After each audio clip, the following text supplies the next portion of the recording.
Terry Sheehan is the Liberal MP for Sault Ste. Marie, Algoma. Hi, Mr. Sheehan. Pleasure to welcome you to studio. Thank you so much for making the time. Thank you very much for having me. The first question I have to ask, based on the interview last night with the CEO, is, were you and or your government aware that these layoffs were coming prior to securing that loan for Algoma? Well, back in 2021, the Algoma Steel, well, I have to go back even further. So in 2015, Algoma Steel went into bankruptcy protection, and they had blamed cheap dumped foreign steel on it. And so they went into a restructuring process, and so I was just newly elected, was called into the meeting, and began our work to strengthening our steel regime. So we did that, and as we were doing that and supporting the steel, Donald Trump put the first tariffs on there. And so we worked to support the steel industry, and we continue to do so. And fast forward, coming out of that in 2019-ish, 2020, they came together with a new plan for an electric arc furnace. So they applied to us and were successful applying to us and the province in getting that money. So during that process, they had talked about there would be less jobs needed. So that was supposed to be done during and through attrition. So that would be happening in like late 2027 or so. Different dates have been going around. But it was Sunday night when I got a phone call from a Liberal staffer informing me that there was going to be 1,000 layoffs. So I called Algoma Steel in the morning and spoke with Mr. Garcia and found out what was happening. So I was surprised that it was happening at that time. And so I called the union heads, we spoke. But I had done a lot of work prior to that in setting up and advocating for the steel industry, in particular Algoma Steel, to make many changes for supports because of the tariffs. And the 50% tariffs is really what drove them to push up what they had to do to pivot. So we had to support them because, as Algoma Steel has said, without our loan and the provincial loan, they wouldn't exist. Like, I sort of get it in that, from what I can ascertain, your government didn't want to loan $400 million without, everything possible being done to make sure the company was viable. But part of the viability is cutting costs, accelerating the cutting of costs through these job cuts. And I think you've been a part of the debate, you've listened to the debate in the House.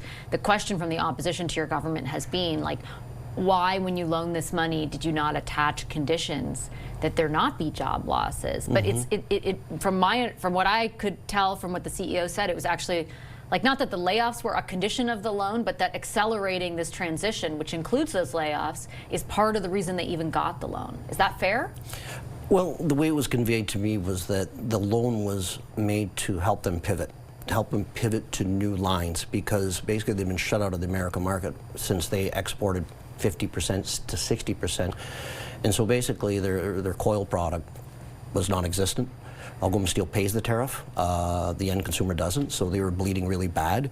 And they had said they were going to close, to us, that there was a potential of closure, and that they needed that money to pivot to new products such as I-beams, increasing their plate production, as well as looking at some other things that have been kicked around but not discussed, a rail division, which would tap into our major Build Canada Strong efforts in being our best consumer of steel and wood and aluminum. So that's what we funded that on.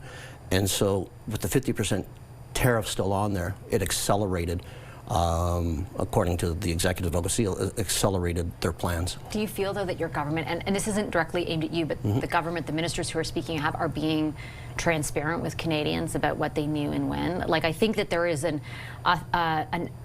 sort of expectation among Canadians that if their money is being given to a company, that it not result in job losses. Yeah, it is very, very difficult with the steel industry. I mean, at one time, Algoma Steel was 12,000 people, and it has been through different iterations. And, it's been through different restructuring 3 times, as recently as from 2015 to 2019 when I was first elected. And so, we continue to support the steel industry. It's a very, very important employer. And our total position now is to make sure that the 1,000 workers are looked after, that they get EI, seamless delivery, make sure that we do everything ahead of time so that we are, rapidly working over the next 4 months, but in the new year, getting everything ready to make sure that the folks on EI receive the benefits that they so deserve and need to support themselves, as well as training and upskilling, so that if and when they choose to go back to Algoma Steel, they can, and they will be able to, take advantage of those 500 jobs that the CEO had made when he spoke yesterday on your show. That sounds a bit optimistic, and I say with great respect. Like he said maybe those jobs might be available depending on how the business develops and what happens with these tariffs. But the 1,000 jobs that existed on Sunday will no longer exist. Like, he was unequivocal about it. I have to ask, again, with respect, like the Prime Minister today in the House of Commons, in response to a question from the Conservatives, said, wages are up, inflation is down, life is good. Like, how can your government be delivering that message at a time when 1,000 people before Christmas are staring down the barrel of no job in the new year? It's extremely challenging with these 50% tariffs. No matter what your business is, no business can sustain a 50% tariff for a very long period of time. So we had to act. Mike and many people at the steel plant have said the alternative was closing, which would mean a loss of all those jobs.